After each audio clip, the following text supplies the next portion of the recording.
foods here so that they won't be masisira or rot.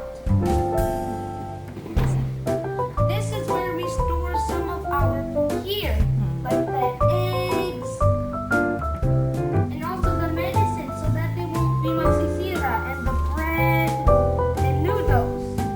We also put some of the food or palaman here in the lid so that